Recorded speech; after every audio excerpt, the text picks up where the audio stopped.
नमस्कार फ्रेंड्स, आज आम जाना आपण मानकर अधिक डाउट रोथिबा ICDS anganwadi supervisor as salary एवं कौन सर्टिफिकेट बा डॉक्यूमेंट्स दरकार अप्लाई करबा बेले एवं डॉक्यूमेंट्स वेरिफिकेशन बेले आपण माने जदि संपूर्ण वीडियोटी देखि नांती ताहाले डिस्क्रिप्शन में दिया जायथिबा लिंक रे क्लिक करी आपण माने आईसीडीएस सुपरवाइजर ऊपर संपूर्ण तथ्य जानि परिबे। ताहाले चलंतु बिना टाइम वेस्ट करी आज वीडियोटी स्टार्ट करिबा। एठी आपण माने देखि परथुबे जे ए जो नोटिफिकेशन डी आसीतिला ओ त्रिपुलेसी तरफ आसीतिला बा ओडिशा सब ऑर्डिनेट स्टाफ सिलेक्शन कमिशन तरफ आसीतिला। जदि आपण माने किछि इन्फॉर्मेशन पाइबा को चाहुचंती ताहाले otriplec.gov.in आपण माने जांकी विजिट करि परिबे। ताहाले ए जो अंगनवाड़ी सुपरवाइजर चाकरीटा आपण मानकर होछि केवल फीमेल बा महिला मानक पई रहिबो। ताहाले चलंतु तार जो अप्लाई डेटटा केबे अछि जानिबा।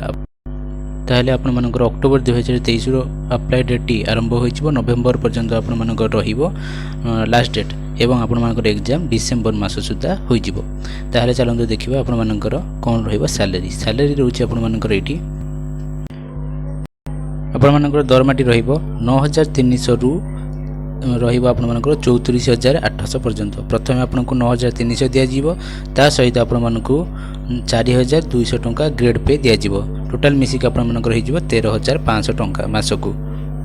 ताले चलंतु जानिबा नेक्स्ट आपण मानकर रहिबो एज मिनिमम एज केते दरकार। मिनिमम एज आपण मानकर एठी लिखि दोछि जे आपण मानकर 21 वर्ष मिनिमम एज दरकार एवं मैक्सिमम एज आपण मानकर 32 वर्ष दरकार। तमाने मिनिमम 21 वर्ष मैक्सिमम 32 वर्ष। आउ जो क्वालिफिकेशन मागुच आपण मानकर जा भी आपण मान पाखरे गोटे बैचलर डिग्री रहितवा दरकार। सेटा आर्ट्स साइंस किंबा कमर्शियल ले मध्य चली जिवो। ठीक अछि।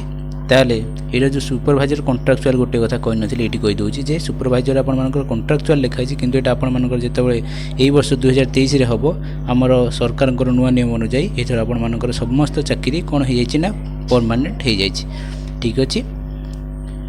ताले चलंतु नेक्स्ट जीवा सबठारु इंपोर्टेंट कोन रहिबो आपण मानकर सर्टिफिकेट केतबेले रहिबो, अप्लाई जेते करबो ऑनलाइन अप्लाई कोन रहिबो एवं ड्यूरिंग वेरिफिकेशन कोन रहिबो। वेरिफिकेशन बेले आपण मानकर जेते डॉक्यूमेंट वेरिफिकेशन रहिबो आपण जदि परीक्षा रे सिलेक्ट हे जाउचंती जेतेबेले कोन रहिबो आमे भी जानिबा।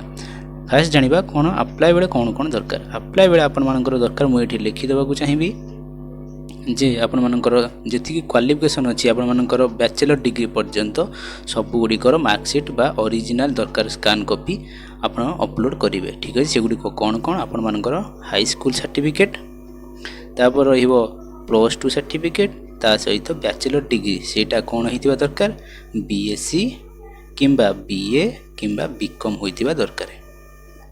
ठीक अछि। ता सहित कौन दरकार आपण मानकर गोटे आईडी प्रूफ दरकार। आधार हो, पान कार्ड हो, ड्राइविंग लाइसेंस हो, एई भली भाबरे गोटे गवर्नमेंट आईडी प्रूफ जे कोनोसी गोटिए दरकार। ता सहित आपण मानकर सिग्नेचर दरकार। सिग्नेचर आपण मानकर स्कैन करिवे। तापर आ गोटे फोटो दरकार। फोटो गोटे अपलोड करा जिवो, पासपोर्ट साइज फोटो एवं आपण मानकर सबुठार इंपोर्टेंट रहिबो आपण मानकर कोन एथर जो सरकारकर नियम रहि जायछि सबुथिरे आपण मानकु स्टेट गवर्नमेंट रे कोन दरकार ना एम्प्लॉयमेंट रजिस्ट्रेशन करिथिबा दरकार। आपण मानकर सर्टिफिकेट गुडिको एम्प्लॉयमेंट ऑफिस रे रजिस्ट्रेशन करिथिबा दरकार। सेटा आपण माने ऑनलाइन रे करि परिबे। एबे ऑनलाइन रे हि जाउछि न हेले आपण मानकर प्रत्येक डिस्ट्रिक्ट आपण मानकर होछि निज निज डिस्ट्रिक्ट गोटे एम्प्लॉयमेंट रजिस्ट्रेशन ऑफिस अछि, न हेले आपण माने स्टेट एम्प्लॉयमेंट ऑफिस जाइए करें जोटा आपण मानकर भुवनेश्वर अवस्थित।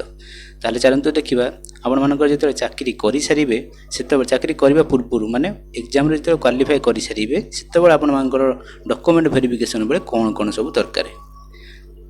ताले चलंतु देखिबा प्रथमे आपण मानकर रहि जिवो चालान। आपण मानकर जो एग्जामिनेशन फी देथिबे सेटा बडे चालान सेते बडे देहा जिवो एवं ता सहित कोन दरकार रेसिडेंट कास्ट सर्टिफिकेट गुडा दरकार। रेसिडेंस सर्टिफिकेट दरकार समस्तଙ୍କ ପାଇଁ। आपण मानकर रेसिडेंट मान होछि आपण मानकर केउ गोटे स्थायी बासिंदा हेतिबा दरकार केउ स्थान रो सेटा आपण मानकर प्रमाण पत्र आवश्यक। ताहले चलंतु देखिबा तापर कोन देछि candidates claiming reservation as SC ST SEBC person with disability category shall produce caste और पीटी सर्टिफिकेट। तामाने आपण मानकर जो पीडब्ल्यूडी भाई भणी माने रहिले पर्सन विथ डिसेबिलिटी दिव्यांग भाई भणी माने तांकर गोटिए प्रूफ दरकार। से माने दिव्यांग बोली गोटे सर्टिफिकेट दरकार एवं आपण मानकर जो एससी शेड्यूल कास्ट आ शेड्यूल ट्राइब रहिले से मानक पई एससी एसटी मानक पई गोटिए भी कोन दरकार सर्टिफिकेट जोटा कि आपण मानकर कोन हेतिबो गोटे कास्ट सर्टिफिकेट दरकार। ठीक अछि। ଏବଂ ଅରିଜିନାଲ୍ ଏଗୁଡ଼ାକ ସବୁ ଅରିଜିନାଲ୍ ଦରକାର ଯେତେବେଳେ ଆପଣମାନେ ଡକୁମେଣ୍ଟ ଭେରିଫିକେସନ୍ କରିକି ନେଇକି ଯିବେ ସେଠିକି।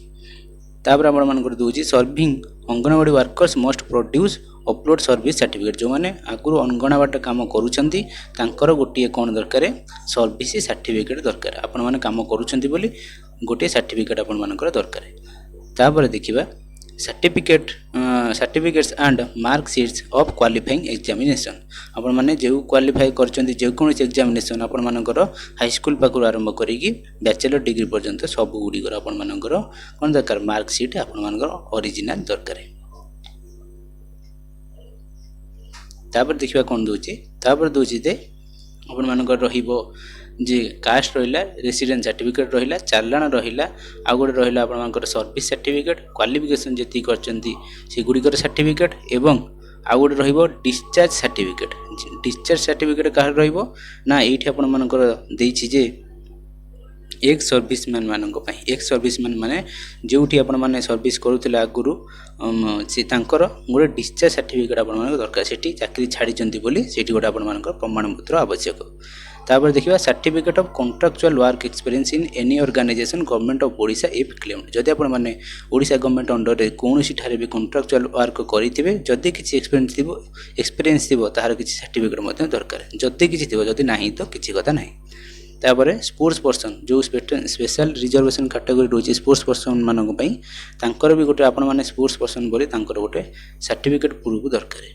ତାପରେ ଦେଖିବା କ'ଣ ରହିଲା ଆଉ ଗୋଟେ ଉପରେ ଦେଉଛି ଯେ certificate of passing Odia as A language subject in the final examination of class V2I from any school or educational institution of Odisha or central government or passing A test in Odisha language in middle school standard examination. ତାମାନେ ଆପଣଙ୍କର ସେ ଗୋଟେ ମାଣ୍ଡେଟୋରୀ ବା ବାଧ୍ୟତାମୂଳକ କହୁଛି ଯେ ଆପଣମାନଙ୍କର ଅଷ୍ଟମ ଶ୍ରେଣୀ ପର୍ଯ୍ୟନ୍ତ ହେଉ କିମ୍ବା ଦଶମ ଶ୍ରେଣୀ ପର୍ଯ୍ୟନ୍ତ ହେଉ ଆପଣମାନେ ଏକ ଏମ୍ଆଇଏଲ୍ ଏକ ସବଜେକ୍ଟ ଭାବରେ ଓଡ଼ିଆ ଏକ ସବଜେକ୍ଟ ଭାବରେ ଆପଣମାନେ ପାସ୍ କରିଥିବା ଦରକାର। ଠିକ୍ ଅଛି, ତାର ସାର୍ଟିଫିକେଟ୍ଟି ଆପଣମାନଙ୍କର ଦରକାର। ଆପଣମାନଙ୍କର ଯେଉଁ HSC ସାର୍ଟିଫିକେଟ୍ ହାଇସ୍କୁଲ ସାର୍ଟିଫିକେଟ୍ ଅଛି ସେଇଥିରେ ବି ଆପଣମାନଙ୍କର ଓଡ଼ିଆ ଦେଇଥିବେ, ଆପଣମାନେ ସେଇଥିରେ ବି ମେନସନ୍ ଥିବ, ସେଇଟାକୁ ଆପଣମାନେ ବି ନେଇକି ଯାଇପାରିବେ। ଠିକ୍ ଅଛି, ତାହେଲେ ଏ ତ ଥିଲା ଆପଣମାନଙ୍କର ଆଜିର ନୋଟିଫିକେସନ୍ ଉପରେ ଆପଣମାନେ ବାରମ୍ବାର ପଚାରୁଥିବା ତଥ୍ୟ ଉପରେ କ'ଣ ଥିଲା ନା ଆପ୍ଲାଏ ଡେଟ୍, ଦରମା, ଏଜ୍ ଆଉ ୱେବସାଇଟ୍ ଆପଣମାନଙ୍କର କେଉଁଠି ଆପ୍ଲାଏ କରିବେ, ସାର୍ଟିଫିକେଟ୍ କ'ଣ କ'ଣ ଦରକାର ଆଉ ଭେରିଫିକେସନ୍ ବେଳେ ଆପ୍ଲାଏ ବେଳେ ଦୁଇଟା ଯାକ। ଠିକ୍ ଅଛି, ଯଦି ଆପଣମାନଙ୍କର ଆଉ କିଛି ବି ଯଦି ଡାଉଟ୍ ରହିଯାଉଛି ତାହେଲେ ମୋର ଗୋଟେ ଲଙ୍ଗ୍ ଭିଡ଼ିଓ ଅଛି, ସବୁ ଇନଫର୍ମେସନ୍ ସେଇଥିରେ ପାଇଯିବେ ଆପଣମାନଙ୍କୁ, ସେଇଟା ଡେସ୍କ୍ରିପସନ୍ରେ ଦିଆଯାଇଛି, ଆପଣମାନେ ଚେକ୍ଆଉଟ୍ କରିପାରିବେ।